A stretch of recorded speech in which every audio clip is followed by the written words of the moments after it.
Maybe I'll start just from the market structure part of this, which I think is underrated and really influential.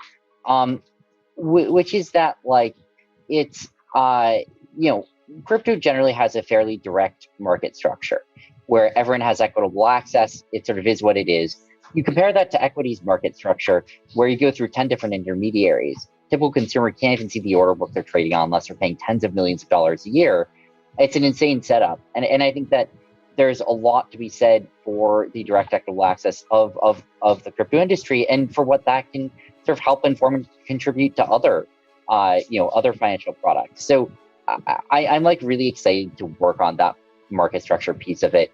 But let's maybe do a remittance to start.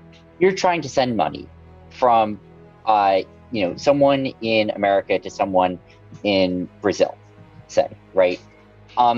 And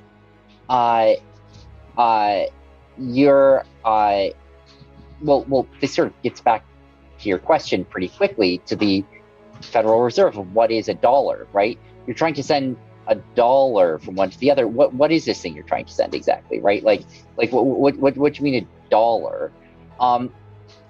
Or is it a Brazilian real? What does that mean? But it gets worse because they don't talk to each other, right? Like the current system, it's the dollar and the real have completely non-overlapping systems, and that's kind of weird. How could you send money from someone? And what this gets to in the end is if you want to have two different people communicate with each other, right, and transfer information or assets or anything like that, you sort of have three options. You can have some private company that stores a ledger, right?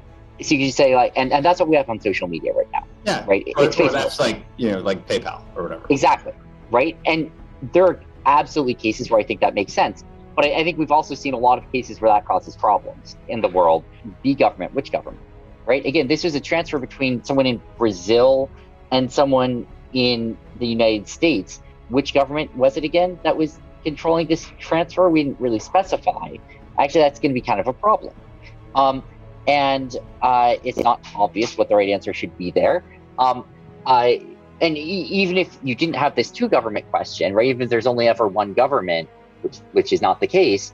I don't know, when you're talking about systems that are giving feedback to the government, that sometimes is negative. I think maybe there are reasons to be a little bit concerned about the government controlling those rails. I think we see some countries today where that's how it works. Yeah. I think it has some properties that many people are not a huge fan of. Yeah. And what's the third answer? If it's neither of those, right? If it's not a corporation and it's not a government, something else is holding this ledger, this record. And what's the other option? And I think that blockchain technology is basically the first time that we've had a plausible answer to that. Right now, stablecoins, and people kind of, it's so true, people forget even that it's true. Stablecoin means US dollar stablecoin. Right now, there basically aren't other stablecoins, but that's not the way the world needs to be. Yeah. You could imagine having stablecoins on anything. Tons, yeah. Right, and I think it's an open question of where that ends up.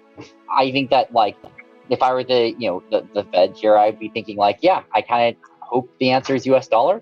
Seems like a pretty good answer to me. I kind of hope the answer isn't other currencies. I don't know, that seems like a real factor to me. And when you're thinking about what stablecoin policy should be, there's going to be options for people to use. I think it's I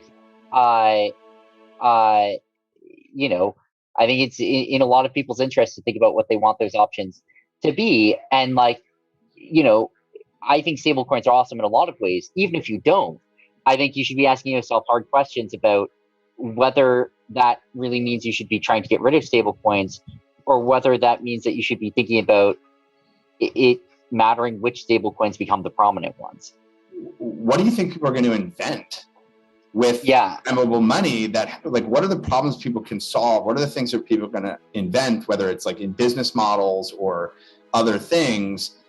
Because I think it's helpful to just shed a little bit of light on that, so people can get a glimmer in their eye of what's how's someone going to build the Uber of money? That's a stupid analogy, I realize, but the idea that people are going to create things out of this substrate that just haven't been done before. Like play to earn is an example of that to some degree. People are like, okay, this whole new model of earning through playing and so on. But like, what are some things that you see in that kind of context? Yeah, it's super interesting. And of course, part of the answer has to be, I don't know, because the whole point is that we don't know and we'll be surprised by what we find. But ignoring that for a second and talking about, well, okay, fine, but like, no, seriously, what may happen? I think interoperability is one thing I keep coming back to, is this fact that we have so many systems today that are just not interoperable with each other. And I think people sort of even forget that that's the case. Yeah. But it is very much the case when you look at, any two social media networks, for instance, totally not interoperable with each other. When you take a step back, it's sort of insane that I'm on Facebook, you're on Twitter, there's no talk to each other. It fractures communication. If you want to talk to someone in Korea, good fucking luck. Like, you're using Kakao Talk. Is that how you communicate with your friends, right? So you have sort of that problem, which I think is like a real thing, and something that again, I think people sort of forget how important that is. And so I think that's one thing I'd point to. I think another thing that I'd point to is and this is sort of pointing in the general direction of like banking the unbanked and equitable market access. That I think that I can tell you that until I got into crypto and had to manage a business's bank account for the first time, I had no idea how hard it was. Right. I just abstracted that away. It's like, yeah, and then you do a bank transfer. And then I tried to do them like, oh boy, we're spending 5 man-hours per day trying to do bank transfers and failing. And it's like, how can that be how our bank is it's insane. I think people just don't realize how hard it is to send money. And we abstract it away, right? Like, how does the average everyday person pay for this? Well, it's credit card fees, right? But how do you think about the difference between something that's natively a token versus tokenized equity? What do you think the advantages are on either side of that for people who are using these? Just would love to hear your thoughts.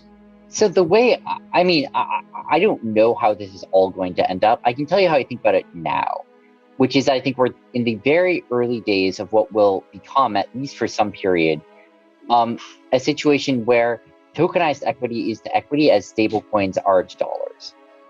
That what is tokenized equity? It's a tokenized wrapper on this underlying financial asset. And that, what are the pros and cons of it? It's the same thing as talking about the pros and cons of stablecoins versus dollars, which is basically I think tokenized equity is going to be a lot easier to interface with and going to have a lot of advantages.